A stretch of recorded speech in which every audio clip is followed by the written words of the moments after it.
Congratulations, Jessica. Really, congratulations. Thank you. No, it's really a joyous occasion. Let me hold the baby, too. My in-laws were fussing over my sister's daughter, as if it were their own grandchild. Thank you, David. Here, this is a $66,000 gift for the baby. The amount caused a stir among the relatives. That's not surprising, considering for David, it was a lavish amount for the baby of his wife's sister. I also think it's strange. I mean, giving $6,000 to your own child. Well, if you say it like that, it sounds like the baby is mine. Jessica's in-laws and David responded in a fluster, but she was clear in her reply. What, isn't the baby yours? Why would you say otherwise, huh? Her words turned the celebration into an uproar. I'm Susan Thompson, 27 years old. I work mostly from home as a programmer. I used to work for a major IT company, but when I got married 3 years ago, I went independent and became a freelancer. My skills as a software engineer are well regarded, and even after leaving, I still take on projects for my former company, as well as individual clients. I must say I'm quite in demand and lead a busy, fulfilling life. However, amidst this lifestyle, there's one thing that's a bit bothersome, or rather makes me sigh. The issue of having children. My husband David and I have been struggling to conceive, and my in-laws often make snide remarks about it. They also disapprove of my continuing to work. They believe if I truly wanted children, I should become a stay-at-home wife and focus on fertility treatments. I'm constantly dealing with unexpected phone calls and visits from my in-laws. It's always me who has to respond. Hey, could you ask your parents to give us a heads up before coming over? Why? I have worked too, and it's hard to host them on such short notice. I'd like to have the house tidy. Can you tell them to stop dropping by unannounced? I tried to slyly tell David that these visits were a nuisance, but he didn't take it seriously. What's the big deal? We're family. No one minds if things are a bit messy. Unbelievable. I lean towards minimalism.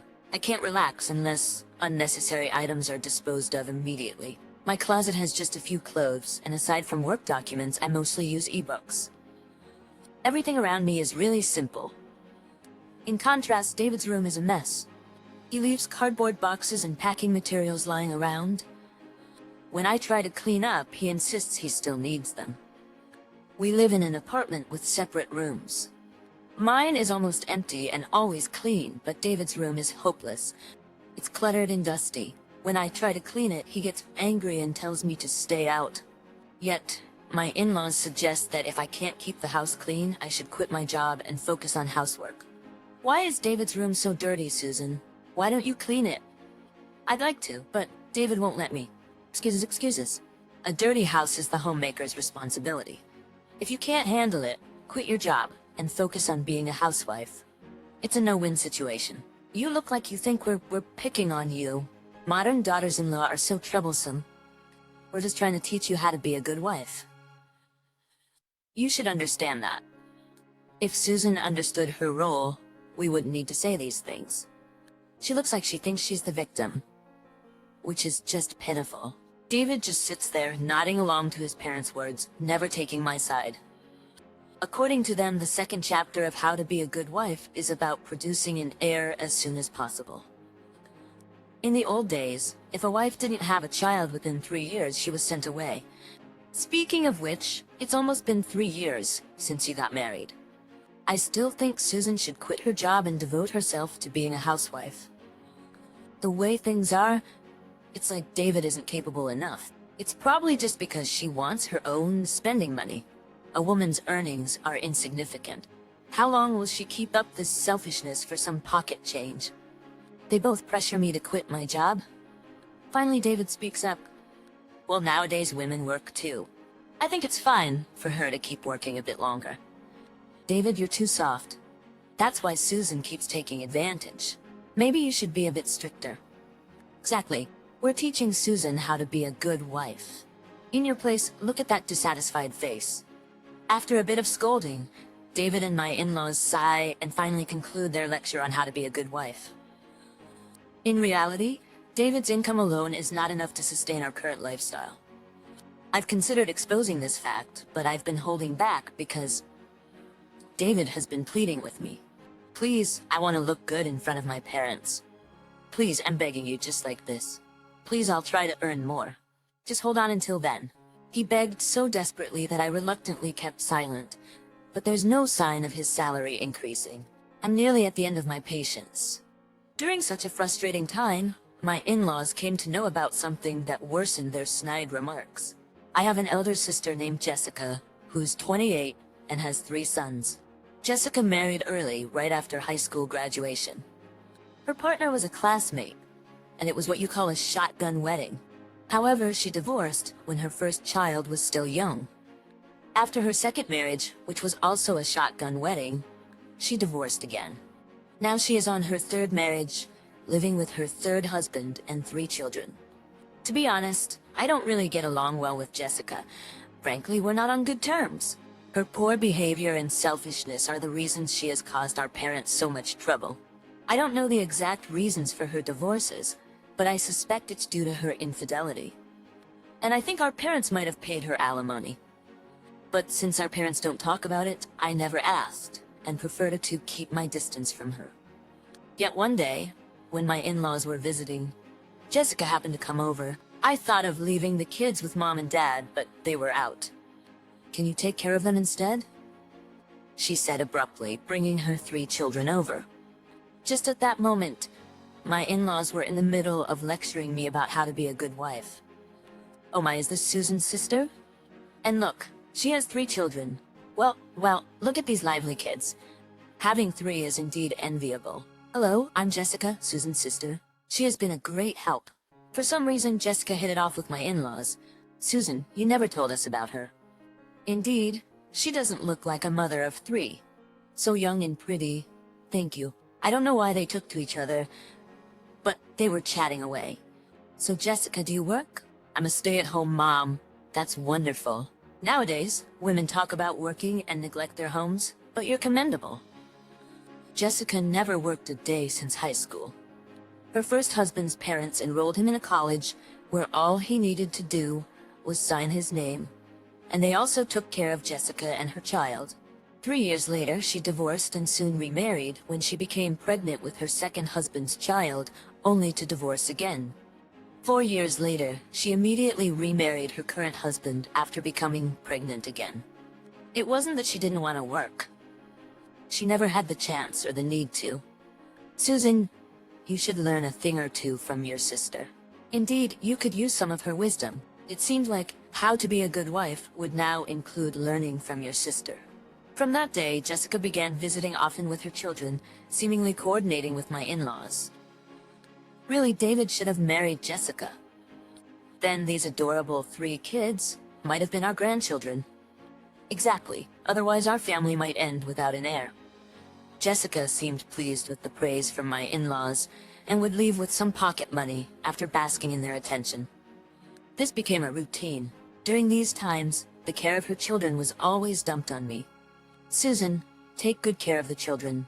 Yes, it'll be good for you to awaken your maternal instincts. It's good practice for you too. After several instances, I reached my breaking point. I work from home, not just idly spending my time. I repeatedly tried to explain this, but it was ignored. Enough already. Tell your parents not to come to our house. I appealed to David, but he just seemed annoyed. Your sister comes over too.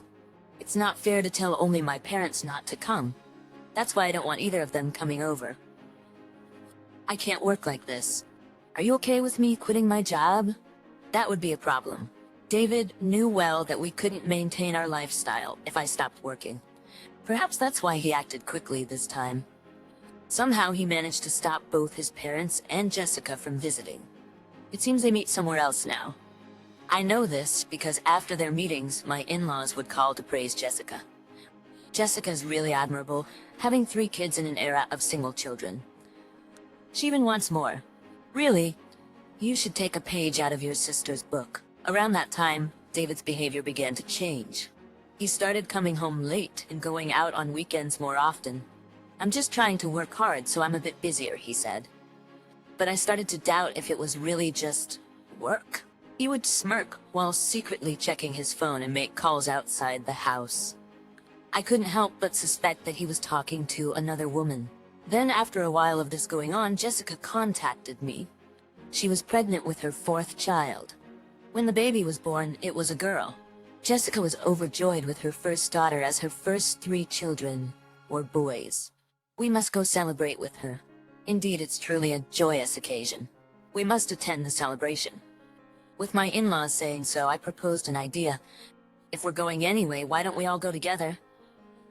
Let's invite our parents, Jessica's in-laws, and relatives. Let's have a grand celebration. That's a good idea, Susan. You come up with good ideas sometimes. Let's celebrate in a big way. Once Jessica was feeling better and the baby had settled, we planned a celebration in a private room at a restaurant. The attendees were the guests of honor. Jessica and her husband with the baby, her husband's parents, grandparents, sister, and her husband, brother, and his wife, our parents, and us, making a total of 17 people, including my in-laws. For some reason, Jessica's 3 older children were left with a babysitter. One of my suggestions was to have the kids stay home this time, as it might be boring for them with so many adults gathered. We can have a separate celebration for them later. Jessica and her husband considered it, and I offered to pay for a sitter as part of the celebration. They happily agreed. The private room in the restaurant was decorated with congratulations and arranged for the family to comfortably celebrate. The first-class restaurant truly offered the perfect setting for today's celebration. One by one, everyone congratulated Jessica, who was clearly delighted. Her husband, sitting next to her, seemed a bit embarrassed by the grand celebration, but thanked everyone with a smile. Congratulations, Jessica. Really, congratulations. Thank you. No, now it's truly a joyous occasion. Let me hold the baby too, I said, as my in-laws fussed over her daughter as if she were their own grandchild. Congratulations, Jessica. Thank you, David. Here, this is a $6,000 gift for the baby, David announced, causing a buzz among the relatives. For David, it was an exorbitant sum to give for his wife's sister's baby. Thank you, Jessica said, accepting the envelope as if it were expected. But the murmuring among the relatives didn't subside. Her husband looked confused, glancing between Jessica and David. David, I can't accept such a large gift, he said, troubled. It's okay, please accept it. It's just a token from David. Please don't hesitate. My in-laws encouraged him with smiles, but he remained motionless. Then David turned to me. Susan, tell him to accept it. Come on, quickly. Tell him not to hesitate. Don't hesitate? Yes, of course. Since they said not to hesitate, I spoke my mind without holding back. I think it's strange to give $6,000 to your own child, I said, stirring up more commotion among the relatives. What are you saying? That's Jessica's husband's baby. Yeah, what nonsense are you talking about? It sounds like you're saying the baby is mine. David and my in-laws responded in a flurry, but I was clear in my reply. What? Isn't the baby yours? Why would you say otherwise? My words turned the celebration into chaos. What are you talking about? It's okay. No need to hide it, I said, pulling out a bundle of photos from my bag. Here, everyone, have a look. I scattered them like confetti. What are you doing? What's this? The photos clearly showed David and Jessica in compromising, unmistakably adulterous positions. Why do you have these photos? Why would you do this? Jessica and David scrambled to pick them up, but it was impossible to gather all the dozens of photos. Her husband picked up a few. Don't look. Jessica snatched them from her husband's hand, but it was too late. He had seen the evidence of his wife's infidelity. The commotion wasn't limited to Jessica and David. My in-laws turned pale and froze. Thank you, my dear in-laws. What? What for? I thanked them with a beaming smile. Thanks to you too. I was able to take these photos. I'm truly grateful. The in-laws exchanged confused glances. David's behavior had started to change around the time he and Jessica began meeting outside. The timing was too good, and though I had suspicions, part of me couldn't believe it. It seemed unthinkable for a man to have such relations with his wife's sister. Despite the classic signs of infidelity, I didn't know who the other person was, and was pondering how to get proof when I noticed something odd. On days when my in-laws made strange calls, David's behavior was off, and Jessica would drop off her kids and her parents. So I hired a detective agency to watch David and Jessica on those days. Yeah, the cycle was somewhat predictable, and though not certain, I had a good guess of when it might happen. Had I not known when to watch, the costs would have been substantial. Thanks to you, I saved a lot on the investigation fees. I really appreciate it. I thanked my in-laws sincerely. Jessica, what is this all about? It's not what it looks like. What do you mean it's not what it looks like? And this child, is it David's? What does that mean? Her husband trembled. Jessica just admitted already. That's right. Let's just tell the truth now. David jumped at his parents' words. Susan, it's all your fault. Yes, all your fault. My in-laws sneered at me. We know you've been going to a gynecologist, haven't you? Yes, you have a difficult time conceiving, and you kept quiet about it. David was deceived into marrying a woman who can't bear children. They questioned David, but he remained silent. David is too kind. Even now, he's protecting such a wife. Just tell the truth. No need to hold back. Then they revealed the truth. They had always disliked me for not quitting my job and not showing signs of wanting children. When they pressured David to divorce, he had said, just wait a bit longer. Susan is undergoing fertility treatment to have a child. They tolerated it, thinking I might want a child, but there were no signs of pregnancy. Then we met Jessica. She already had 3 children. Yes, clearly capable of bearing children. So we asked her to have a child with David, and planned to have them marry after divorcing you. The relatives were shocked, me included. So you helped Jessica and David to have an affair? That's it? Yes. And once she had the child, you and David were to divorce, and he would remarry Jessica. You're no longer needed, just divorce David already. I was stunned by their audacity. Yes, I plan to divorce David. A man who cheats with his own sister-in-law is useless to me. Just making excuses. Good for you, David. Now you can live with Jessica and your daughter as a family. The in-laws were overjoyed, but David just turned pale and trembled. I never planned to divorce Susan. What are you saying? The in-laws and Jessica were stunned at his unexpected words. That makes sense, doesn't it? If we divorced, you couldn't afford a comfortable lifestyle anymore. David continued to tremble, unable to respond. The truth was, David earned a meager salary.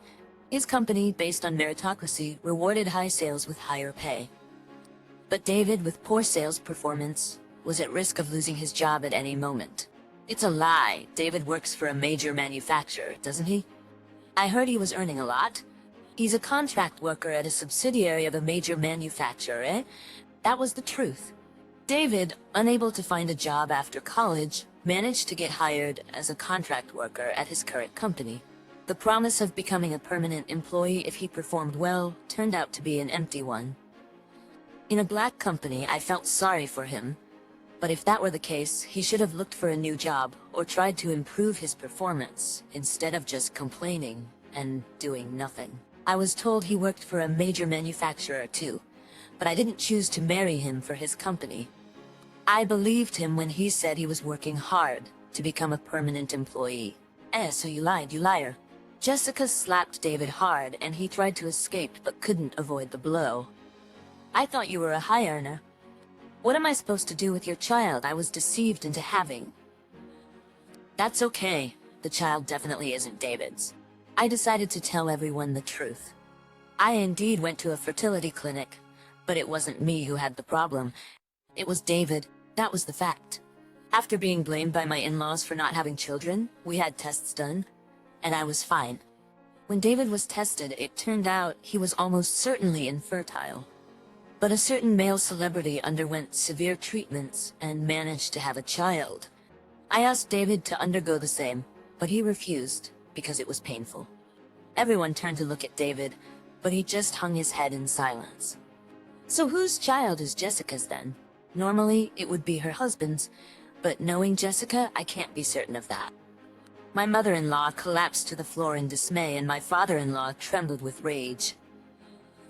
But there's a slim chance that it could be David's. It seems he thought so too. So a DNA test might be a good idea. Yes, we need to clarify whose child it is. It's definitely your child.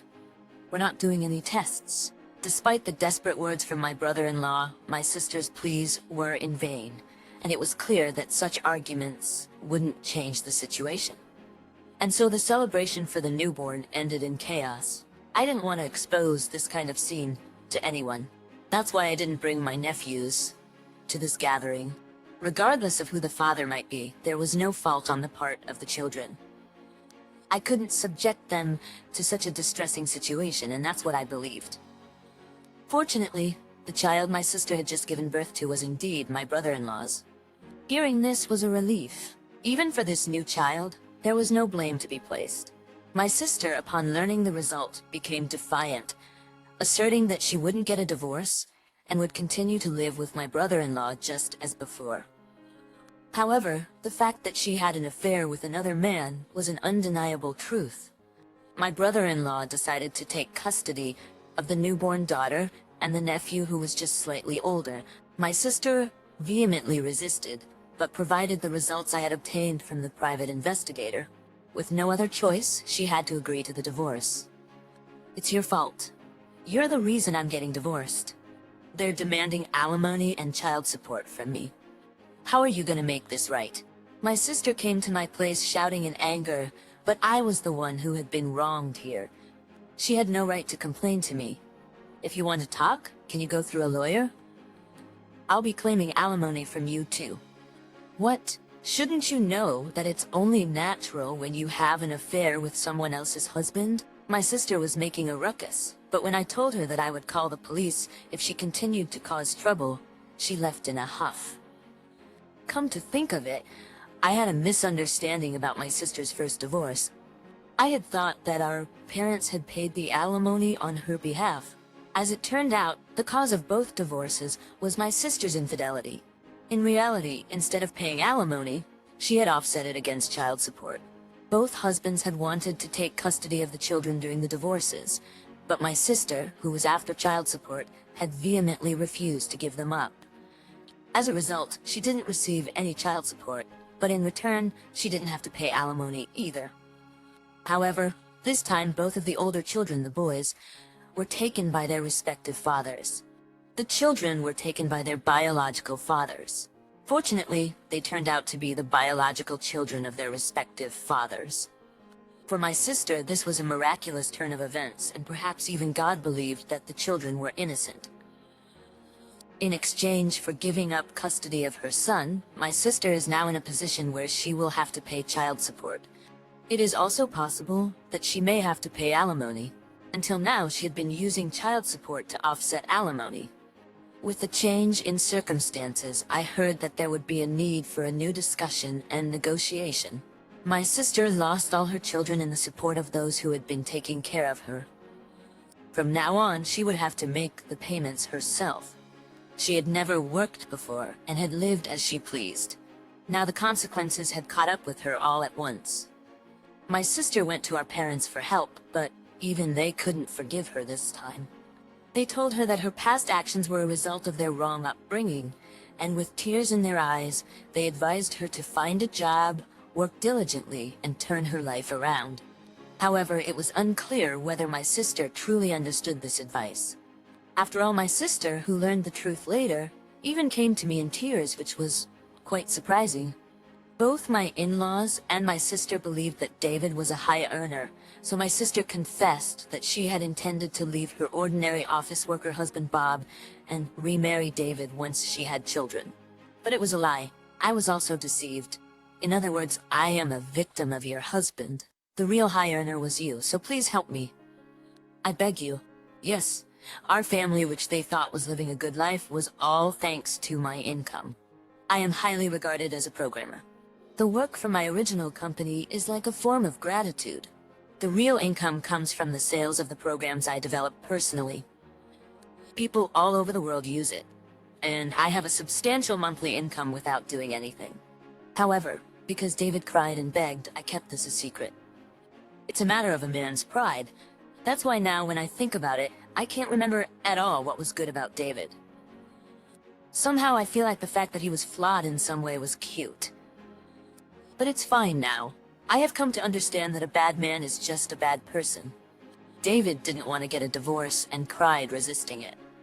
Perhaps he thought that, like before, if he cried, he could somehow manage to get through it. What I truly love is only you. Oh, really? Even though you cheated on your sister?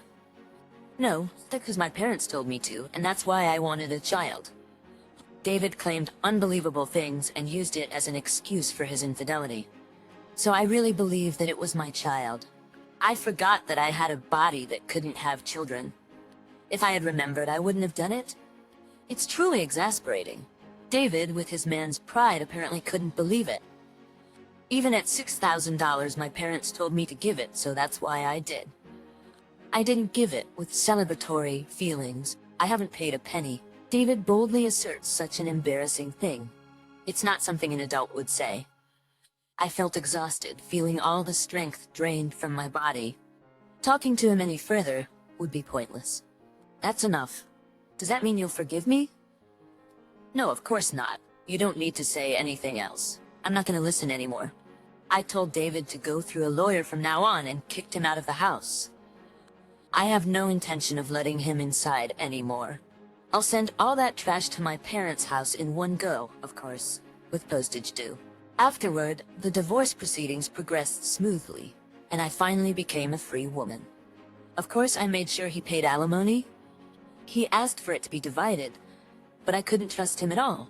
He definitely stopped paying halfway through. When I mentioned that if he couldn't pay all at once, we'd have to go to court, he somehow managed to come up with the full payment. Maybe my in-laws paid it, but money is money, no matter where it comes from, so I accepted it gratefully. Now my in-laws won't criticize me, and I won't have to listen to David's pathetic complaints anymore. I didn't want to hear anything about David's child, but it seems that the world is small. Or maybe it's impossible to do bad things, as my sister's acquaintance is a neighbor of my in-laws, and what my in-laws did spread like wildfire. Nowadays, my in-laws are famous as the dreadful couple who facilitated their son's affair with his wife's sister, and David is known as the good-for-nothing husband who cheats at his parents' bidding. They can't show their faces and have become pariahs in the neighborhood. Additionally, the news of this scandal reached David's workplace, making it difficult for him to work. He eventually resigned and has been trying to find a new job, but it hasn't been going well. I heard that he's mostly holed up at his parents' house now. But all of this doesn't matter to me. As long as they don't come into contact with me, they are no longer part of my life. I felt a sense of relief as I tidied up the house. As planned, I started packing up David's belongings one by one to send them to his parents' house. I found myself humming a tune and enjoying the task. It's so much better now. I looked around the house, which had become less cluttered, and thought it was good that I could get rid of things I didn't need. They say that when you dispose of unnecessary things, you make room for new things to come into your life. New things into the empty space, bringing good fortune. My house originally had plenty of space, but perhaps because of that one room and one person, luck hadn't been circulating. I opened all the windows in the house. It was winter, and the cold wind swept through the house, but it helped clear out the last traces of bad air. In the room that had now become completely empty, the room of my ex-husband, whose name I had already forgotten, I took a deep breath of the new air. Even in the cold breeze, it felt like there was a hint of spring in the air. I sensed that the bright season was just around the corner.